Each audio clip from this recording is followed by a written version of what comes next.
If it was only that easy. But in reality, installing solar panels is quite labor intensive. So developers are finding quicker ways to keep up with growing solar demand. Two companies leading the way are Rosendin and ULC Technologies. They're developing an autonomous robotic system for super speedy solar panel installation. How fast? The robots can install panels up to 3 times faster than manual labor without the fear of workers' comp. So what does this system of efficiency look like? The system includes 2 robots that transport 30 to 35 panels each, and a third robot that uses suction and air knives to position panels with 2mm precision. Equipped with LiDAR, GPS, and KMZ, the robots navigate rough terrain and inclines up to 30%. Plus, when the high heat's on, these robots don't tap out, they run on a gas battery hybrid that keeps them moving. And they'll need every bit of that power to handle the sizzling Dallas heat while installing 1.8 million solar panels at the Sequoia Solar Project. While largely autonomous, the robots require support from skilled electrical crews. However, Rosendin plans to enhance the system with central monitoring and control for multi-robot coordination. I love a company that is always thinking about how to improve their design. And if you want to enhance your design, stay tuned to learn about another reliable device in our premier product highlight, sponsored by Mouser Electronics. Carlo Gavazzi ICF full metal inductive proximity sensors with I/O link are available in M12, M18, and M30 sizes with flush or non-flush mounting.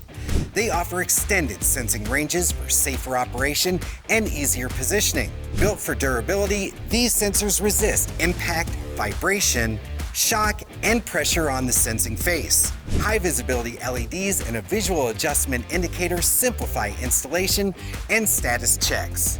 The Carlo Gavazzi ICF full metal inductive proximity sensors deliver dependable performance and are ideal for machine tools, mobile equipment, and metalworking applications. Check them out today by visiting Mouser.com or by clicking the link below. Using fiber optic cables to transmit light and reduce risks? It's a smart way to boost safety in high-risk environments. Here's Control.com's David Peterson to tell us more. Thanks, Andy. We hear a lot about fiber optics in the news, but usually the context that we hear about it is fiber optic internet. And while data transmission is a great use of it, and it's used a lot in industry as well, there's also another use for fiber optics, and what we can do is take our electronics, like our sensors, and move them away from the really heavy vibrating sensitive stuff and keep them a little bit safer. The fiber optics allow us to do that while still using the light transfer that most of the proximity sensors rely on. Now, if you move the sensor, it's pointed in the wrong direction. So how can the light still point in the right direction if you've moved the sensor? Well, that's the job of fiber optics. Fiber optics are really small tubes of glass or plastic composites that can be bent, and these tubes are solid and they do not allow the light to reflect out of them like a normal transparent tube, which means that any light that enters one end of the cable will come out exactly the same way out the other end of the cable. Let's demonstrate. Over here we have a blue light, and if we look at the end of the fiber optic cable, especially if we cover it up and make it dark, we can see that the end of the fiber optic cable is dark. But if we move it over something with a light, even a colored light, we can see that color very brightly coming out the other end. In fact, although this fiber optic cable has been kind of used and the ends are a little bit worn, if we have one that's very high quality with a protective cover, even if we shine a laser pointer into one end, it will still come out as a laser focused dot at the other end.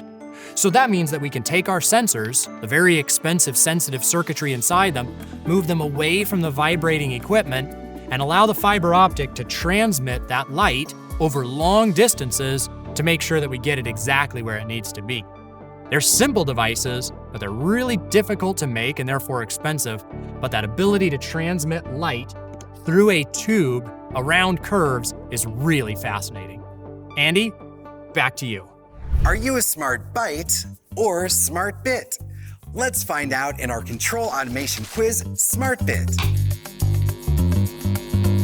Okay, in our Smart Bit quiz, you must match the right answer to its question in less than 3 seconds. The questions are scored using actuator output percentage. And today, we'll be testing your knowledge on stepper driver boards, plus a famous control engineer. At the end, you'll see if you're a smart byte or smart bit. Let's begin with our first question on stepper driver boards for 25%. Here we go. Microstepping improves motion by A, adding torque per step, or B, increasing resolution, reducing torque. And the answer is B, increasing resolution, reducing torque. Okay, next question also worth 25%. Here we go. In closed-loop drivers, feedback delay, A, may destabilize current control, or B, syncs with PWM frequency.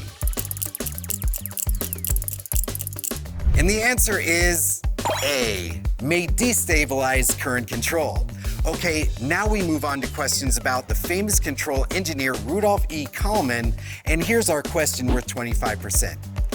Kalman is best known for introducing A, observability and controllability, or B, Laplace-based system response. And the answer is A, observability and controllability. And that brings us to our final question, also worth 25%. The Kalman filter assumes noise is A, colored, biased, time varying, or B, white, zero mean, Gaussian. And the answer is B, white, zero mean, Gaussian. Well, how did you do? You can have another try next time by tuning in to Automator's Edge, or try right now by clicking the link on your screen. Thanks for tuning in.